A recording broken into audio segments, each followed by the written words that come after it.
En 1806, un grupo de terratenientes, comerciantes y políticos de Buenos Aires enviaron una embajada a España.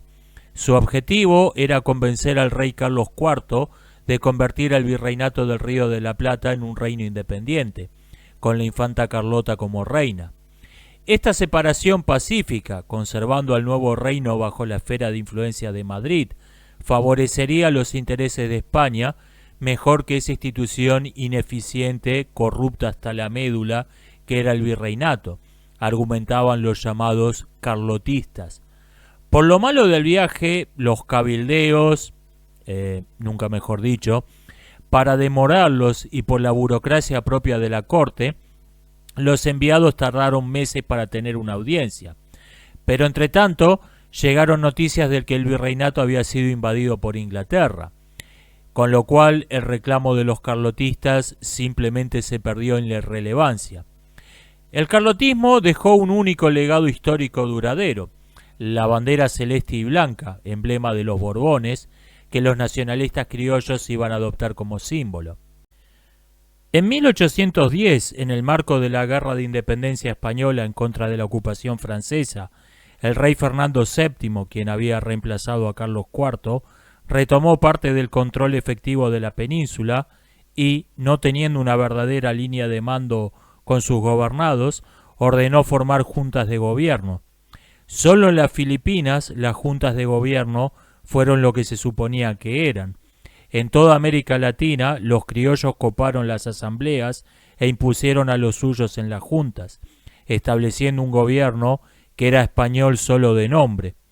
En Buenos Aires, el cabildo intentó impedir esto llamando a un cabildo cerrado, es decir, integrado solo por peninsulares, y nombrando una junta entre sus miembros, pero una multitud de unas 20.000 personas, que en esa época eran literalmente media ciudad, aunque algunos historiadores discuten esta cifra, en todo caso una multitud se reunió a protestar en la plaza frente al cabildo. El cabildo les ordenó a los militares reprimir a los manifestantes, pero el regimiento de patricios se amotinó y se puso de parte de los rebeldes, lo que llevó a una rebelión en masa del resto de los militares. Este incidente fue un hecho estrictamente local que no se repitió en el resto del continente, en donde las juntas criollas fueron formadas sin encontrar resistencia. En contra de lo que se cree popularmente en Argentina, esta revolución no fue declaradamente separatista. La escarapela celeste y blanca, símbolo del nacionalismo criollo, no se empezó a usar sino hasta 1811. El 22 de junio de 1810, un mes después del nombramiento de la Junta, el virrey Cisneros fue expulsado con un pretexto de seguridad. Contra lo que se suele creer, Cisneros no fue el último virrey. Se nombró en su reemplazo a Francisco Javier de Elío, gobernador de Montevideo y monárquico fanático. Cisneros había anticipado lo que iba a ocurrir en Buenos Aires, por lo que en 1809 trasladó la capital militar del virreinato a Colonia del Sacramento, en la banda oriental, que, recordemos, por la amenaza portuguesa, era donde estaban la mayor parte de las fuerzas regulares del virreinato. Por eso, Elío tenía varios miles de hombres a su disposición e iba a combatir a los nacionalistas criollos por varios años. Como suele ocurrir con los fanáticos, estos son muy útiles para asegurarte la lealtad de un jefe militar o político en un asunto importante en tiempos confusos. Pero al final a los mismos españoles Elío les iba a terminar llenando los huevos y lo ejecutaron en 1822 por un asunto interno de la península. A principios de agosto, Liniers reunió unos 100 voluntarios e intentó resistir a un ejército revolucionario de 1.500 hombres enviado a ocupar Córdoba. Fue una quijotada en toda regla. Fue capturado y fusilado varios días después, junto con otros 4 jefes realistas. Con un territorio enorme y poco poblado, la guerra se caracterizó primero por cambios de gobierno locales, respaldados por pequeñas operaciones militares, y después por el uso de la piratería como estrategia de guerra. La batalla más grande de la Guerra de Independencia del Cono Sur fue Maipú, en donde se enfrentaron 2 ejércitos de unos 5.000 hombres. En Waterloo, Para tener una escala de comparación, 2 años antes habían enfrentado casi 300.000 hombres. La guerra de independencia no se decidió en los campos de batalla. La revolución pudo fracasar si no tenía el apoyo de la mayoría, y hasta los mismos nacionalistas criollos reconocen que ellos eran minoría, que la mayoría de los criollos se consideraban a sí mismos españoles. En los 2 años que siguen a la Revolución de Mayo de 1810, las ejecuciones arbitrarias, las peleas internas, la mera incompetencia empobrecen todavía más la imagen de los nacionalistas. El fusilamiento del conde de Liniers primero y el asesinato del jacobino Mariano Moreno en 1811 después tiraron la imagen de la Junta de Gobierno todavía más de lo que estaba por el suelo. Pero cuando los españoles recuperaron buena parte del territorio, se comportaron como si estuviesen ocupando un país enemigo. A los criollos se les prohíbe viajar de una ciudad a otra sin permiso, portar armas o montar a caballo, o sea, igual que a los indios. Esto, sumado a ejecuciones arbitrarias, que fueron numerosas y en algunos casos brutales, como por ejemplo la ejecución de unos nacionalistas criollos en 1812, cambiaron la visión general del conflicto y la mayoría empezó a ver a España como un imperio extranjero que los estaba ocupando, análogo a Inglaterra, y ya no más al conflicto como una guerra civil. O sea, el rey Fernando VII hizo lo más estúpido que se puede hacer en política. Se sentó sobre las bayonetas. En 1811, la Junta de Asunción desconoce la autoridad de Buenos Aires, la cual envía un ejército de más de 1.000 hombres bajo el mando de Manuel Belgrano, ex comandante de las milicias de voluntarios criollos del virreinato, a reprimir a los rebeldes. O sea, los nacionalistas paraguayos se enfrentaron por su independencia a los nacionalistas porteños, quienes estaban peleando una guerra de independencia contra España, la cual estaba peleando una guerra de independencia contra Francia. Independenciaception. Tras 2 batallas que dejaron en total unos 150 muertos, los nacionalistas criollos de ambos bandos se dieron cuenta de que esa guerra era francamente estúpida y acordaron un tratado de paz entre Asunción y Buenos Aires. Belgrano pudo así volver al sur, invadir la banda oriental y convertir a las fuerzas de Lío, las cuales quedaron confinadas a Montevideo y Colonia.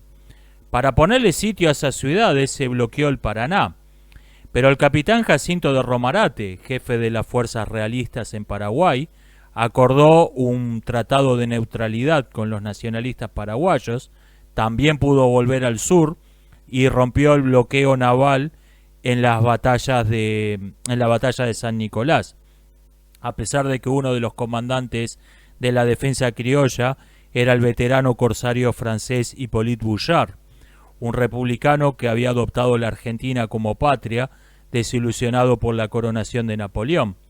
Los sitiadores pasaron entonces a sitiados y Romarate empezó a hostigar Buenos Aires desde el río, usando como base de operaciones Montevideo. Romarate logró defender la banda oriental otros 2 años con fuerzas muy modestas, abasteciéndose del saqueo. Pero, como suele suceder con los asedios largos, finalmente fue el general Peste quien rindió a Montevideo, no los nacionalistas. En 1813, aprovechando el odio masivo a España generado por esta guerra, se establece en Buenos Aires una asamblea de gobierno que, a diferencia de las juntas, dicta leyes por escrito, ya sin ni siquiera el formalismo de pretender que lo hacían por la autoridad del rey. José de San Martín fue un brillante oficial militar criollo, quien desde los 14 años de edad había peleado sucesivamente a favor y en contra de Inglaterra, Francia y Portugal, según las alianzas iban cambiando de modo caótico. En 1811, al enterarse de la expulsión del virrey, pidió permiso a su oficial superior para visitar Londres. Este sabía que San Martín pensaba desertar, pero se lo concedió de todos modos por razones de honor.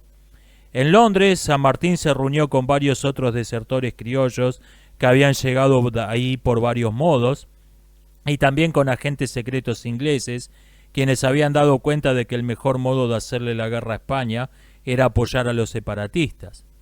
Se especula que alguna de las reuniones más valiosas que pueda haber tenido San Martín en Londres es con los comandantes ingleses de la fallida invasión de 1807, quienes le habrían explicado cuáles eran sus planes estratégicos si hubieran logrado tomar Buenos Aires. En 1814, San Martín fue nombrado gobernador del actual Mendoza, en donde recibió como huéspedes a la Junta de Chile en el exilio, a quienes reconoció como los gobernantes legítimos de ese territorio, y se dedicó a rescatar a los soldados nacionalistas chilenos que huían a través de los Andes. Estos llegaban mayormente en un estado lamentable. Los encontraban como esqueletos cubiertos de harapos, y no se sabe cuántos miles murieron de hambre o por el clima en el cruce. Formó un ejército de 5.000 hombres, bien armado y disciplinado, y en 1816 empezó una correspondencia insistente con la Asamblea, intentando convencerlos de que era hora de pasar a la ofensiva, mientras que, desde el inicio de la revolución, decía San Martín, no habían hecho otra cosa que defenderse, lo cual era inexacto. Bullard y otros habían llevado una efectiva guerra de corso contra España en esos años, gracias sobre todo a reclutar a numerosos freelancers norteamericanos. En 1812, tras varios años de incidentes violentos de gravedad creciente, Estados Unidos e Inglaterra fueron finalmente a la guerra abierta por las fronteras de Canadá. España, queriendo mantener la neutralidad en los papeles, les envió miles de armas a los indios aliados de Inglaterra, pero no a los ingleses de modo directo. Conviene recordar que en esa época los territorios controlados por los indios figuraban en mapas extraoficiales, pero no en los mapas oficiales. O sea, en lo que respecta a la diplomacia europea, España estaba enviando armas a territorio español. Los norteamericanos le devolvieron la gentileza, alentando a sus ciudadanos a enlistarse como corsarios al servicio de los nacionalistas criollos, quienes oficialmente eran españoles. O sea, si España estaba diciendo que eso era una guerra en su contra, tenía que reconocer la independencia latinoamericana. O sea, en otras palabras, Estados Unidos y España entraron en lo que nosotros entendemos como Guerra Fría. Este modo de hacerle la guerra a España le salía a Estados Unidos literalmente gratis, pudiendo poner todas sus fuerzas en la guerra contra Inglaterra. Inglaterra, ahora aliada de España contra Napoleón y en menor medida contra Estados Unidos, tenía que disimular mucho más su apoyo a los nacionalistas criollos. Por eso, armas, inteligencia, oficiales navales altamente calificados como el irlandés William Brown y otras formas de ayuda eran entregadas por medio de particulares que fingían estar actuando por su cuenta, lo que le daba a Londres lo que se conoce diplomáticamente como negación verosímil. Sin embargo, tras la derrota de Napoleón en Waterloo y el fin de la guerra anglo-americana, ambas cosas ocurridas en 1815, esa máscara ya no era necesaria. Inglaterra envió entonces 10.000 hombres a apoyar a los nacionalistas venezolanos, una armada para transportar al ejército de los Andes de Chile a Perú, miles de armas y cientos de cañones a todos los nacionalistas criollos. Inglaterra no le declaró formalmente la guerra a España, sin embargo, para no ofender a sus aliados europeos, reconociendo que estaban apoyando a ejércitos republicanos en contra de un rey, pero de facto se sumó al conflicto. Pretender que el virreinato del Río de la Plata todavía seguía existiendo era una ficción diplomática imprescindible para que Estados Unidos e Inglaterra pudieran ayudar a los separatistas sin declararle abiertamente la guerra a España. Pero, tras la derrota de Napoleón, esa farsa ya no era más necesaria. Así que Argentina declaró su independencia en 1816.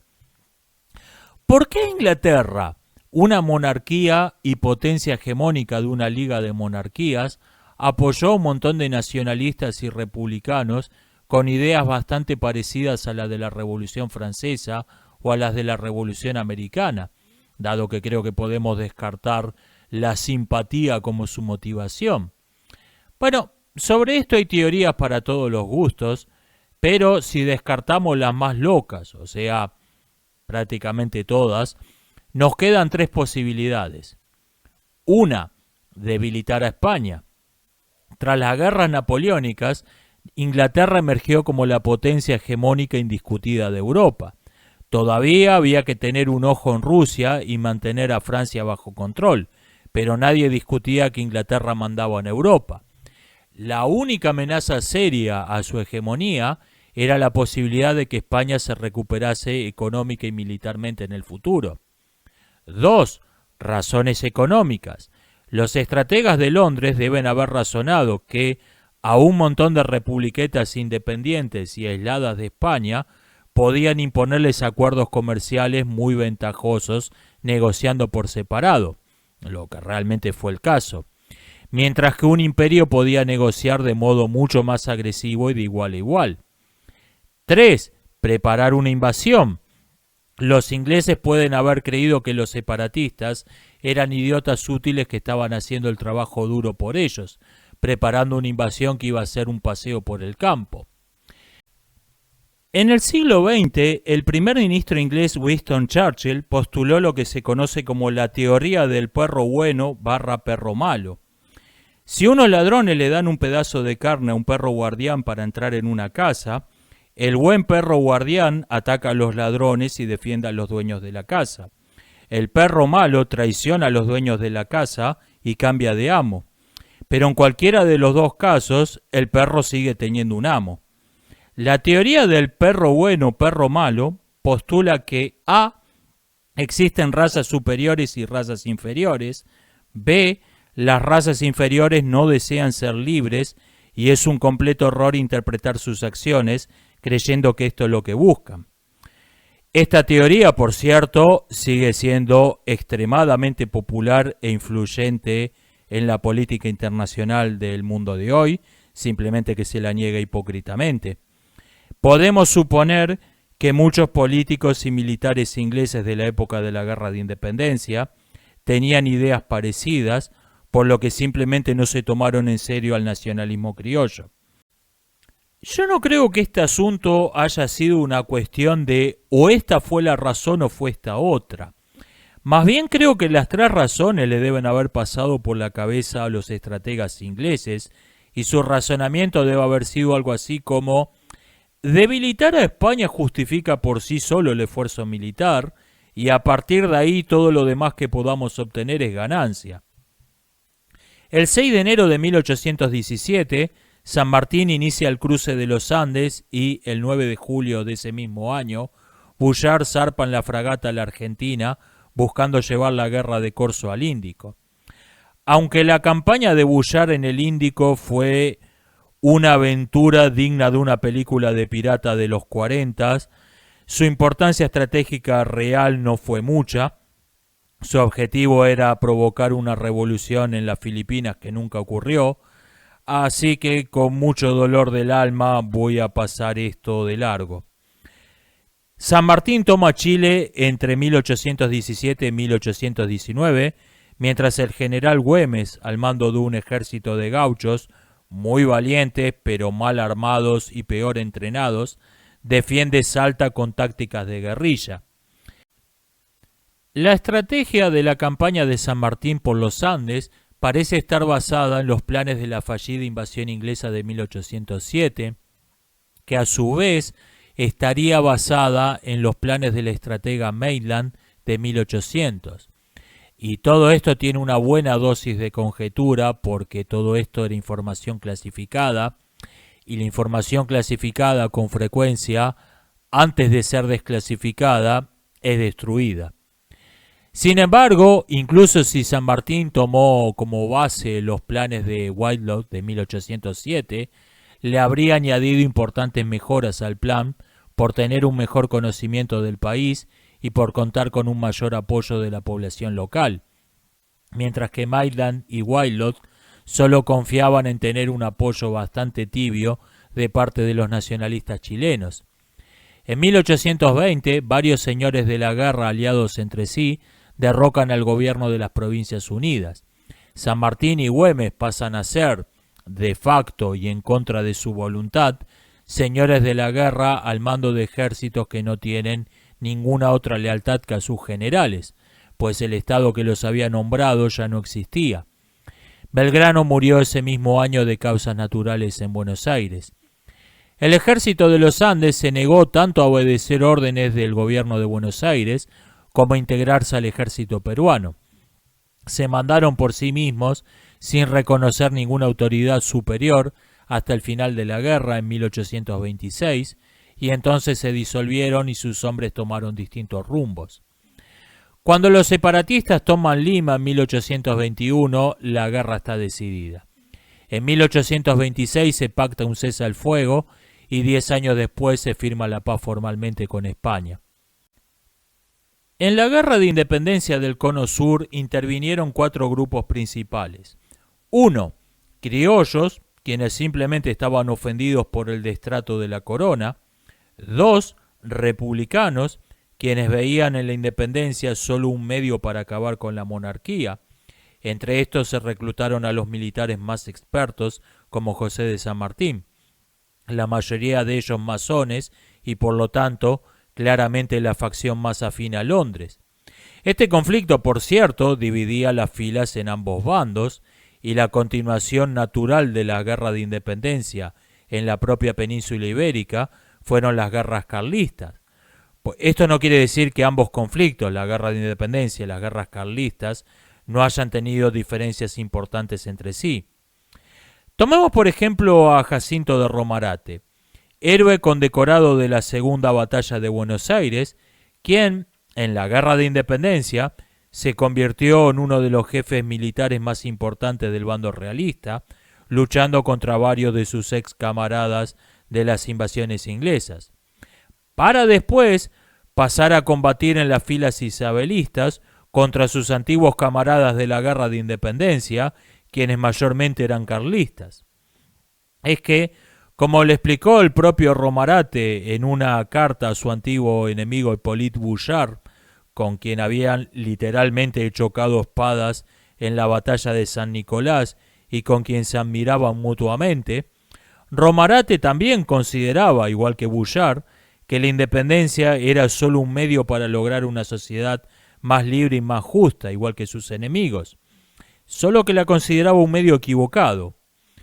Y cité el caso de Romarate porque me parece uno de los mejores ejemplos de lo confusa y caótica que fue esa época, lejos de las simplificaciones absurdas, no ya de pseudo historiadores propagandistas de una ideología cualquiera, sino incluso de algunos historiadores de buena fe.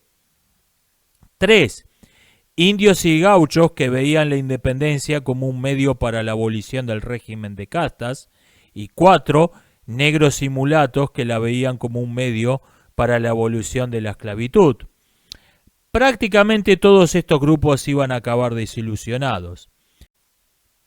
Caído el poder de España, los terratenientes criollos y sus milicias privadas iban a empezar a formar redes de alianzas lideradas por un señor de la guerra, con lo cual, en vez de haber un rey, había 50 reyesuelos y 50 cortes clase B peleándose y casándose entre sí por el poder.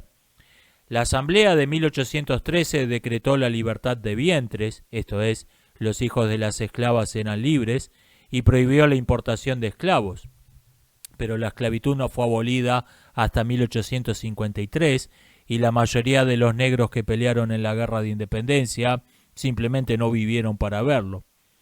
Y los criollos les impusieron a los indios y gauchos el mismo régimen de todos somos iguales, pero algunos son más iguales que otros, que ellos mismos habían padecido bajo España.